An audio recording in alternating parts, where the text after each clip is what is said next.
perguruan tinggi akan berjuang untuk menunjukkan bahwa come to my university, you can prove it for yourself gitu.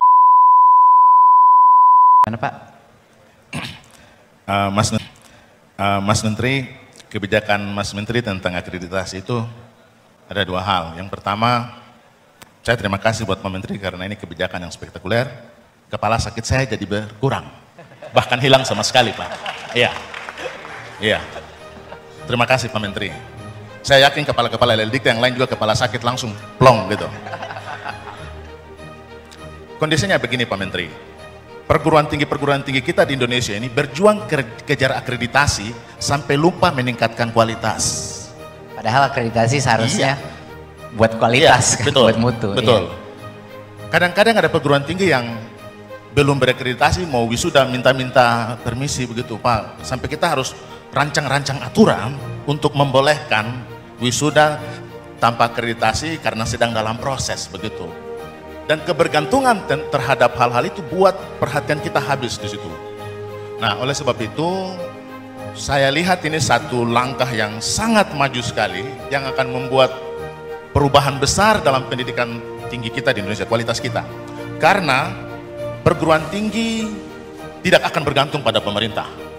Begitu. Artinya kualitas saya bukan ditentukan pemerintah karena akreditasinya. Tapi kualitas saya karena memang you can trust the tradition of our quality. Quality is our identity, you can trust it gitu. Dan itu yang akan terjadi. Perguruan tinggi akan berjuang untuk menunjukkan bahwa come to my university, you can prove it for yourself gitu. Nah, oleh sebab itu nanti perguruan tinggi bosan juga Pak dengan akreditasi C. Dia akan bosan.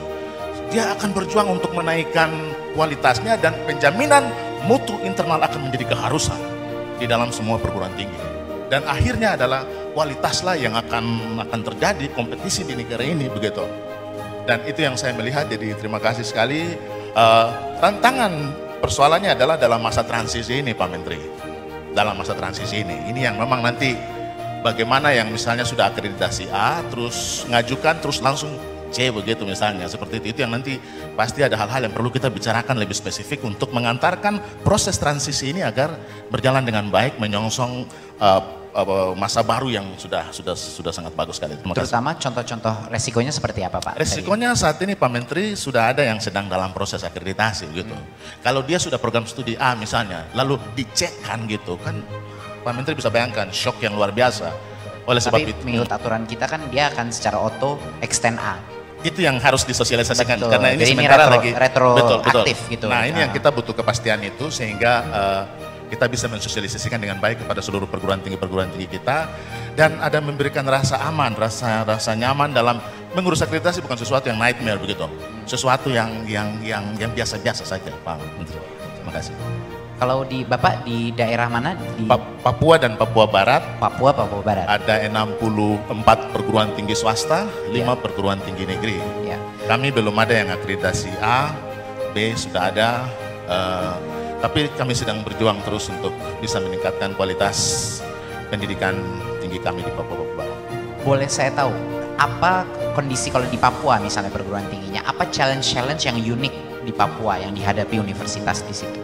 Challenge yang unik yang dihadapi seluruh perguruan tinggi di Papua Barat adalah bahwa 89% mahasiswa yang kuliah di PTS dan PTN itu orang tuanya berpenghasilan 1 juta rupiah per bulan. Dari 89% itu 50% tidak berpenghasilan. Ini data penelitian saya tahun 2018. Tidak berpenghasilan. Oleh sebab itu pada tahun 2019 yang lalu, dari 60.000 mahasiswa yang terdaftar dalam pangkalan data pendidikan tinggi kita, 23.000 yang kuliah, 37.000 tidak kuliah. Dan itu tantangan. Perguruan tinggi tidak bisa bergantung pada SPP mahasiswa, Pak Menteri. Karena kondisi penghasilan orang Papua yang tadi sudah saya gambarkan dalam data itulah tantangan kami.